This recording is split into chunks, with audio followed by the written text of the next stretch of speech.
Hi guys, welcome to my channel.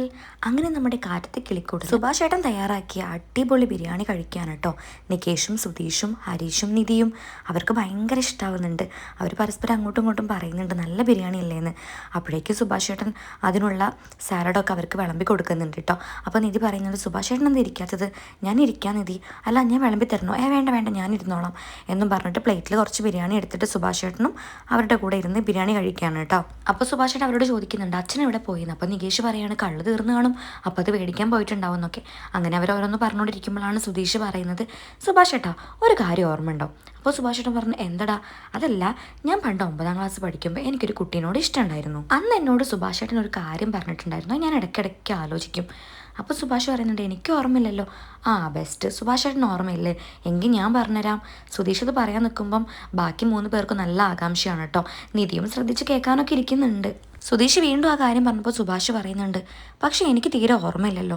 അപ്പോൾ സുധീഷ് പറയുന്നുണ്ട്, എന്നാൽ എനിക്ക് നല്ല ഓർമ്മയുണ്ട്, അത് കല്ലിൽ കുത്തി വെച്ച മാതിരി എനിക്ക് ഓർമ്മയുണ്ടെന്ന് പറഞ്ഞിട്ട് അവൻ പറയാണ് കേട്ടോ. ഞാൻ 9ലോ മറ്റോ പഠിക്കുമ്പോൾ ഒരു പെൺകുട്ടിയോട്ട് എന്നും സംസാരിക്കുമായിരുന്നു. പക്ഷേ പെട്ടെന്നൊരു ദിവസം അവൾ എന്നോടുള്ള സംസാരം നിർത്തി. എന്നിട്ട് അവൾ വേറൊരു പയ്യനുമായിട്ട് കൂട്ടുകൂടി. അതെനിക്ക് ഭയങ്കര വിഷമമായി. അപ്പോൾ ഞാൻ നേരെ ചെന്നത് സുഭാഷ് ഏട്ടൻ്റെ അടുത്തായിരുന്നു.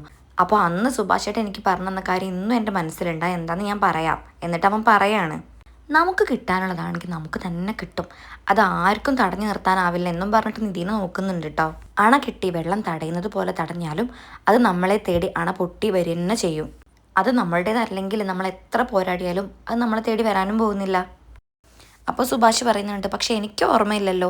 അത് കേട്ടപ്പോൾ സുധീഷ് പറയുന്നുണ്ട്, സുഭാഷ് ഏട്ടൻ ഓർമ്മയില്ലഞ്ഞിട്ടാണ്, സുഭാഷ് ഏട്ടൻ എനിക്കിത് പറഞ്ഞു തന്ന കാര്യമാണ്. അപ്പോൾ സുഭാഷ് ഏട്ടൻ അന്ന് എനിക്ക് പറഞ്ഞു തന്ന കാര്യം ഇന്ന് ഞാൻ സുഭാഷ് ഏട്ടന് പറഞ്ഞു തരികയാണ്. കഴിഞ്ഞു പോയതൊന്നും സുഭാഷ് ഏട്ടൻ ആലോചിക്കേണ്ട, സുഭാഷ് ഏട്ടനുള്ളതാണെങ്കിൽ സുഭാഷ് ഏട്ടനെ തേടി പിടിച്ചത് ഇങ്ങോട്ട് വരും എന്ന് പറയാണ് കേട്ടോ സുധീഷ്. അത് കേട്ടപ്പോൾ നികേഷ് ഇടയിൽ കയറി പറയുന്നുണ്ട്, ഇത് വിശ്വസിക്കാൻ പറ്റില്ല. ഒന്നാമത് 9ാം ക്ലാസ് പഠിക്കുമ്പോൾ, പിന്നെ സുഭാഷ് ഏട്ടൻ പറഞ്ഞ കാര്യം അതൊന്നും ഒരിക്കലും വിശ്വസിക്കാൻ പറ്റില്ല. ഇത് പച്ച കള്ളം തന്നെയാണ്. അതിനൊരു ഉദാഹരണം കൂടെ ഉണ്ട്. അത് കേട്ടപ്പോൾ സുധീഷ് പറയുന്നുണ്ട്, എന്തുദാഹരണം? നീ പറ. ഇനി അങ്ങനെ ഒരു പെൺകുട്ടി ഇങ്ങോട്ട് മിണ്ടിയിട്ടില്ലെങ്കിലും അവിടെ ചെന്ന് മിണ്ടുന്ന ആളാണല്ലോ സുധീഷ് ഏട്ടൻ, അതുകൊണ്ട് തന്നെ. അതും പറഞ്ഞിട്ട് അവരെല്ലാവരും ചിരിക്കുകയാണ് കേട്ടോ. സുധീഷ് ആണെങ്കിൽ ചമ്മി നാറിയ അവസ്ഥയിലാണ്. ബാക്കിയുള്ളവർക്ക് വൻ കോമഡി ആയിട്ടുണ്ട് കേട്ടോ നികേഷ് പറഞ്ഞത്.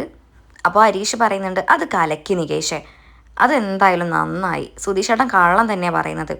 അത് കേട്ടപ്പോൾ സുധീഷ് പറയുന്നുണ്ട്, കള്ളമൊന്നല്ല, നിങ്ങൾ വിശ്വസിക്കില്ലെങ്കിൽ വിശ്വസിക്കേണ്ട. എന്നാൽ പിന്നെ എനിക്ക് ഹരീഷിൻ്റെ ഒരു കാര്യം പറയാനുണ്ടെന്ന് പറയാൻ കേട്ടോ. അപ്പോൾ ഹരീഷ് ഞെട്ടിയിട്ട് വേണ്ട വേണ്ട, എന്താ പറയാനുള്ളതെന്ന് പറഞ്ഞിട്ട് അവനെ തടുക്കുകയാണ് കേട്ടോ. പക്ഷെ അവൻ അത് മൈൻഡാക്കാതെ എനിക്കൊരു കാര്യം പറയണം നിന്നെപ്പറ്റി, ഞാനതിവിടെ പറയുന്നൊക്കെ പറഞ്ഞിട്ട് വലിയ വീമ്പിളക്കിയിട്ട് പറയാണ്. ഇവൻ പണ്ട് സ്കൂളിൽ പോകുന്ന കാലത്തില്ലേ, അവിടെ അടിച്ചു വരുന്നൊരു അമ്മായി ഉണ്ടായിരുന്നു. അതോടുകൂടി ഡയലോഗ്സ് അവസാനിക്കുകയാണ് കേട്ടോ. പിന്നീട് അവർ കഥ പറയുന്നത് ഇങ്ങനെ കാണിച്ചുകൊണ്ടിരിക്കുകയാണ്. നല്ല രസമുണ്ടായിരുന്നു. സുധീഷ് തോരാതെ കഥ പറഞ്ഞുകൊണ്ടിരിക്കുകയാണ് കേട്ടോ, തള്ളി മറിക്കുകയാണ്. പക്ഷേ നിധീൻ്റെ ശ്രദ്ധ അവിടെ ഒന്നുമല്ല. അവൾ സുധീഷ് പറയുന്ന കാര്യങ്ങൾ നന്നായിട്ട് ആസ്വദിക്കുന്നുണ്ട് കേട്ടോ. അപ്പം നമുക്ക് തോന്നും അവൾക്ക് എന്തോ ഒരു ഇഷ്ടം സുധീഷിനോടുണ്ടെന്ന്. നല്ലൊരു റൊമാൻസിലൂടെയാണ് കേട്ടോ സുധീഷിനെ നിധി നോക്കുന്നത്. സുധീഷാണെങ്കിൽ ഇത് ഫസ്റ്റ് ശ്രദ്ധിക്കുന്നില്ല, അവൻ കഥ പറയാണല്ലോ. നിധി അവനെ നോക്കിക്കൊണ്ട് ചിരിക്കുന്നുണ്ട്, ഒരു പുഞ്ചിരിയൊക്കെ വരുന്നുണ്ട്. കൂടെ അവൾ ഫുഡ് കഴിക്കുന്നുമുണ്ട്, അവനെ നോക്കുന്നുമുണ്ട്. പെട്ടെന്നാണ് സുധീഷ് അവളെ കാണുന്നത്. അതിലവൻ ആദ്യം ഒന്ന് ഷോക്കാവുന്നുണ്ട്, കാരണം അവനെങ്ങനെ നോക്കിക്കൊണ്ടിരിക്കുകയാണ് നിധി ഒരു പുഞ്ചിരിയോട് കൂടി. അത് അവനൊരിക്കലും പ്രതീക്ഷിക്കുന്ന കാര്യമില്ലല്ലോ. അപ്പം ഒരുപാട് അവളെ ഇമ്പ്രസ് ചെയ്യാൻ നോക്കി, ലാസ്റ്റ് അവൾ ഇമ്പ്രസ് ആയി എന്നൊരു തോന്നൽ അവന് വരികയാണ്. അങ്ങനെ ആ രംഗം മതിമറന്ന് അവനും ആസ്വദിക്കുന്നുണ്ട് കേട്ടോ. ഇനി നിധിയുടെ മനസ്സെങ്ങാനും അലിഞ്ഞോ, അവനോട് ഇഷ്ടം തോന്നിയോ എന്നൊക്കെ നമുക്ക് അടുത്ത എപ്പിസോഡിൽ കണ്ടറിയാം. അപ്പോൾ ഓക്കെ, ബൈ, താങ്ക് യു.